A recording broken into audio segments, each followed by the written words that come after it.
তো বর্তমানে বড় ইউটিউব কন্টেন্ট ক্রিয়েটর হওয়ার স্বপ্ন প্রায় সকলেরই থেকে থাকে, কেউ বা বড় হতে চায়। কিন্তু 2014 সালে 2017 সালে 14 বছর বাচ্চা এমন একটি ম্যাজিক করেছিল যা পুরো ইউটিউব কমিউনিটিকে হিলিয়ে রাখছিল।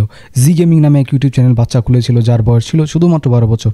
কিন্তু তার ইউটিউব ভিডিও এতই বুস্ট ছিল, এতইভাবে বাড়ছিল যে পুরো ইউটিউব কন্টেন্ট ক্রিয়েটর এবং যারা নতুন ইউটিউবার অবাক ছিল। কিন্তু 2025 সালে সে কোয়েট করে দিল। কেন সেই ইউটিউব চ্যানেলটি কোয়েট করে দিল এবং কী কারণ হতে পারে, তো আজকে আমরা এই ভিডিওতে জেনে নেব। 12 বছরের বাচ্চা যা জি গেমিং নামে একটা ইউটিউব চ্যানেল খুলে পুরো বিশ্বব্যাপী কামাল করে দিয়েছিল। প্রথম ছোটো মোটো ভিডিও আপলোড দিত যখন তার বয়স ছিল শুধুমাত্র 7 বছর। Hello friends.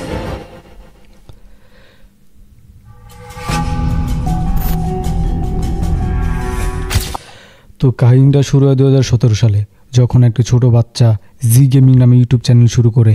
তা ইউটিউব চ্যানেলে ছোটো মোটো গেমিং ভিডিও আপলোড করতে থাকলো। জি গেমিং ইউটিউব চ্যানেল খুলে তখন তার বয়স ছিল শুধুমাত্র 7 বছর। এই 7 বছর বয়সে যারা অন্য বাচ্চারা কার্টুন দেখার বয়স, সে তখন ইউটিউবে জিনিয়াস নামে বিখ্যাত হয়েছিল। তো প্রথম সে ছোটো মোটো মাইনক্রাফট এবং অন্যান্য গেম খেলতো, যেমন ইম্পোস্টার গেমগুলো। পাশাপাশি জাদুর কৌশল দেখাচ্ছে, কোথাও সে গেম খেলছে, কোথাও সে পানি খাচ্ছে ইত্যাদি। ক্যামেরার সামনে যা আসছে তাই কেবল করে যাচ্ছে, পাগলাটে কাজটি করতে হচ্ছে। আসলে ভিডিওগুলিতে কোনো এডিটিং ছিল না, কোনো থাম্বনেল ছিল না, অর্থাৎ কোনো মানেই ছিল না, যার কারণে সে কোনো বৃদ্ধি পাচ্ছিল না, সুযোগ পাচ্ছিল না। হয়তো এমন কিছু ঘটতে যাচ্ছিল যা জি গেমিং কখনো ভাবেনি। এখন প্রায় 3 বছর ধরে একই কাজ করার পর হঠাৎ বুঝতে পারল যে এখন তাদের ইউটিউবকে গুরুত্ব সহকারে নেওয়া উচিত এবং মানসম্মত কন্টেন্ট তৈরি করা উচিত। তারপর 2020 সালে G gaming YouTube channel the gravity stick এবং এভরিথিং ফ্লোর নামে একটি ভিডিও গেম আপলোড করে, যেখানে তারা মাইনক্রাফটের একটি গ্র্যাভিটি স্টিক মোড দিয়েছিল এবং এটির ওপরে বিশেষ ভিডিও তৈরি করেছিল। এবং অনুমান করুন ভিডিওতে কি ভাইরাল হয়েছিল? না, এমন কোনো কারণ সে সময় ভিডিওটা মাত্র 10 থেকে 15 বার এবং 15 ভিউজ হয়েছিল। কিন্তু সে ভিডিও তৈরি করতে থাকে, যার ফলে ভাগ্য তার 5ম ভিডিওতে সহায়তা করেছিল, যা ছিল মাইনক্রাফটের ব্যাড ওয়ার্ডস ভিডিও।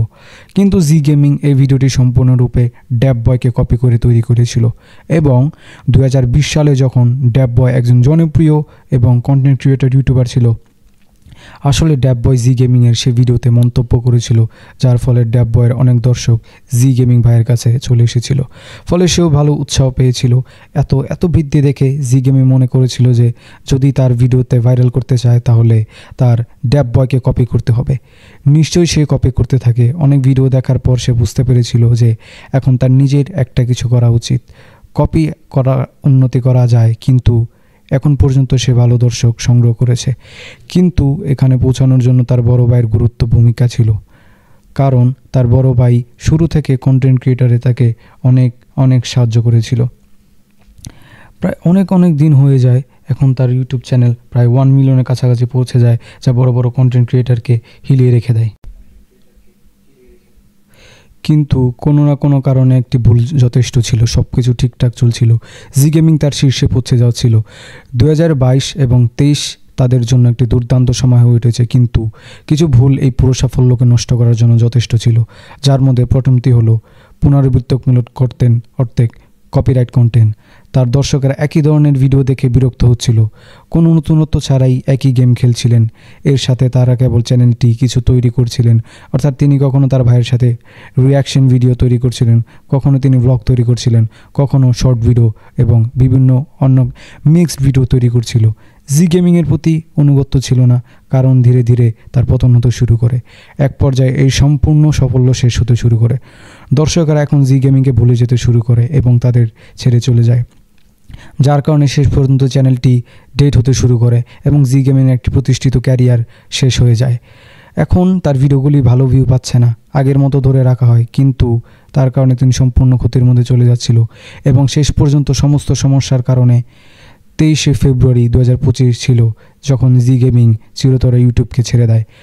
চলে যাওয়ার আগে তিনি প্রকৃত সমর্থকের উদ্দেশ্যে কিছু বলেছিল, এখন হয়তো জি গেমার ভাইকে আর গেমিং ইউটিউবের চ্যানেলে দেখতে পাওয়া যাবে না, কিন্তু দ্বিতীয় গেমিং চ্যানেল জি গেমিং জুনিয়রকে সক্রিয় এবং সে সক্রিয় তার আসল দর্শকের সাথে যোগাযোগ করে চলছে এবং নতুন ভিডিও আপলোড দিয়ে যাচ্ছে। তো যোগাযোগ করে ইউটিউব আমি বলতে চাই যে ইউটিউব ক্যারিয়ারের অবস্থা এখন কি তা বিবেচনা করার কারণ আমাদের ভুল যাওয়া।